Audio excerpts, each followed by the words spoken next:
Hello. I am going to go over the schemes and tropes practice exercises real quickly so you can get yours out and check your answers. I think what I'm going to do is start a discussion somewhere near where this little screencast is posted on the rhetorical analysis page. I'll start a discussion where you can ask questions. So if there are any that you're unsure about or that you want more clarification on or that you have questions about, just go to the discussion and post a question. Just make sure that you're clear about the number and exactly what your question is, and I will respond to it. And I'm going to make it open so y'all can just go ahead and respond to each other too. Okay, so here we go. Oh, and I hope you've enjoyed your snow day. I have sure enjoyed mine. We'll see what happens tomorrow, and I'll be back in touch then, should we be out again. All right, here we go. So the schemes and tropes practice exercises. The first section was on personification, synecdoche, and metonymy. We talked about the difference between synecdoche and metonymy, right? Synecdoche is a part for a whole. It's a kind of metonymy, and a metonymy is just an association. So number one is personification. Number two is personification. I think you could also argue that a knot could be a form of metonymy if you wanted to argue that a knot was something closely associated with trouble or a problem. You maybe could argue that's metonymy as well. And then this wasn't a choice, but just wanted to remind you that time is, of course, an example of apostrophe. Number three is an example of personification. Number four is also an example of personification. With the tree writhing and groaning.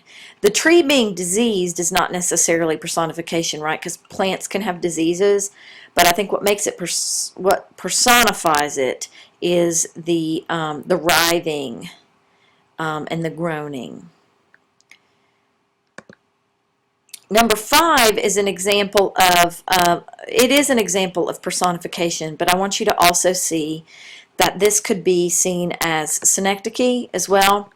If you wanted to argue that each quality is being connected to an aspect of human physiology, that then, somehow illuminates that particular quality.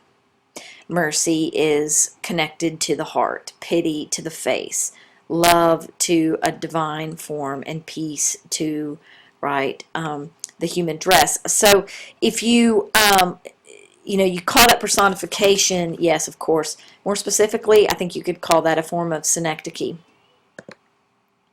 Number six is an example of personification as well. Number seven, let's see if I can make this go up there, is also an example of personification, particularly if, if you're thinking that the weather here is kind of willingly acting and adding this gloom in. I think some of you might want to call it a form of synecdoche if you were going to argue that the author uses July to stand for all of summer, something like that. And if that were the case, you could call that synecdoche. Remember that these aren't really, they're not worth arguing. The important thing is that you recognize some function and that you can talk about its significance ultimately. And then number eight's an example of synecdoche, right? The ear of Denmark, of course, related to what people are saying and hearing, etc. All right, the second one is similes and metaphors. This one should have been easy for you. 9 is a simile, 10 is a metaphor, 11 is a simile, 12 is a metaphor, 13 is a simile, 14 is a metaphor, 15 is a simile, and then 16 has both a metaphor, right, and right here, and then a simile here. So it has one of each. All right, the next section on loose and periodic. Number 17 is loose in its structure overall, right? Because it follows the conventional subject-verb-object order. The second sentence, of course, creates a kind of special emphasis by inverting the order of the object and placing it at the beginning of the independent clause. Right, so to jump out of the window would be an admirable exercise, because in kind of more conventional order, it would be admirable exercise to jump out of the window. Okay, number 18 is an example of a periodic sentence. It builds up from that generalized beginning to a very specific, and some would argue kind of, surprising ending there.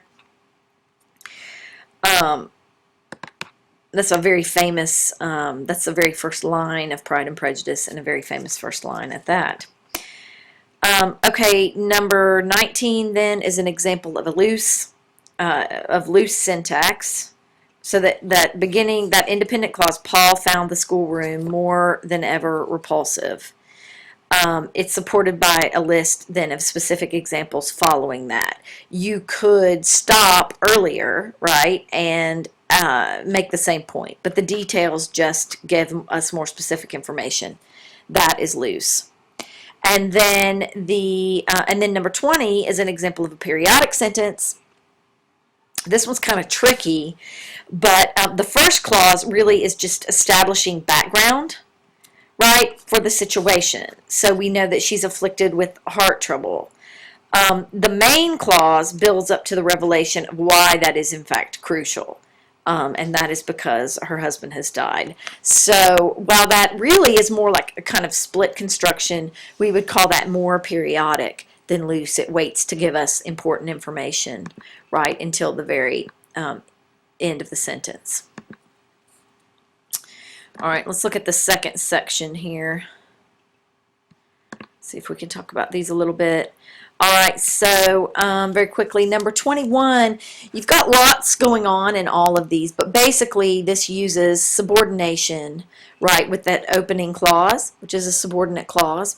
But you also have parallel structure in the prepositional phrases here, and you have, of course, inversion taking place as well. So you have all three taking place there. Number 22, you have subordination in the dependent clause that follows the independent clause here at the beginning of the example. You have coordination after the semicolon, and some examples of parallel structure in the listing here and in the to deliver. And then this is to make. The to here, this isn't a good example of ellipsis. That is when you leave out a word or words that are understood to be there. And so that to is understood to be there, to deliver their credentials and to make their speech, which of course would be parallel in structure. Number 23 here, you have several things going on. So you have an example of coordination, right, with your coordinating conjunction. That's usually a good clue. You have a nice example of inversion because your verb fled, right, is in the middle there. And then you have an example of parallel structure, which occurs in the list of places where the thing, and that is, of course, right, by implication, a shark, where that shark appears, ahead or astern, on one side or the other, at intervals long and short. Those are all parallel in structure. All right, moving on down to number 24. You will have here an example of subordination, right? So you have a subordinate clause here. You have your independent here, right? From that hour set to work afresh. And then you have another subordinate clause here. So that primary structure would be subordination. You have coordination here with your coordinating conjunction. And then you have parallel structure in a couple of different places. You have parallel structure here in a few weeks, then in less than 2 months. And you have some parallel structure here with my memory, not naturally tenacious, improved with practice, and exercise sharpened my wits, excuse me. All right. So, if you didn't see all of those, not a big deal, but just wanting you to start to recognize, what subordinate ideas and coordinate ideas and how parallel structure and these things and inversion all kind of work together to create meaning. All right, 25, you're working with a pun, right? Two different kinds of liking going on. And you could also argue that this is a form of hyperbole, right? Hyperbole is sometimes hard for us to see because we use it so often. 26 is a wonderful example of paradox, right? So remember that we have this seeming idea that kind of seemingly doesn't make sense. How could you receive if you give? But of course we understand that there's great truth in that. That's a paradox. This is an example of litotes, right? This is not unlike means it was in fact just like my dream. Remember, litotes, you negate the opposite of what you mean. And this is an example of meiosis, the fancy name for understatement, right? More than some danger when he has in fact been killed. That is more than some danger. 29 is an example of hyperbole. Romeo, he likes to use his hyperbole. Actually, there's lots of hyperbole in every great love story, right? And number 30 is an example of oxymoron. Remember that an oxymoron is a kind of paradox. So paradox is the big umbrella, right? And an oxymoron is just a two-word paradox. Just like synecdoche is a kind of metonymy, oxymoron is a kind of paradox. All right, very good. 31 is anaphora, repetition at the beginning here. Here you also have an example of apostrophe. You could argue that as well. Number 32 is an example of apostrophe, talking to the star. Number 33, you have both a rhetorical question and a kind of apostrophe. Speaking to God is a kind of apostrophe as well. Right? We have another example of apostrophe in number 34. Got a little apostrophe happy on those examples. Number 35 is an example of antithesis. Now get this, look at your definition and or write this down. Antithesis is when you have parallel construction but opposite meaning. So here you have sweet and sour, if you will, right? Spring and fall, or beginning and end. So they're parallel in structure, but they're opposite in meaning. That's what antithesis is. Number 36 is an example of a rhetorical question, and number 37 is an example of anaphora, right, with the repetition here. And also you could argue antithesis in these similes that kind of give an example or further illustrate the initial statement. That could be seen as a form of antithesis as well. So remember that antithesis, they're parallel in structure, but they're opposite in meaning. All right, kiddos, that is your schemes and tropes exercises. Please review them, make notes, post any questions that you have on the discussion page. We'll have a quiz later in the week. I'll let you know about that either tomorrow if we're out of school. Well, I'll let you know about it either way, either via the internet or in the classroom. Hope you enjoyed your day, enjoy your evening, and I'll be seeing you later.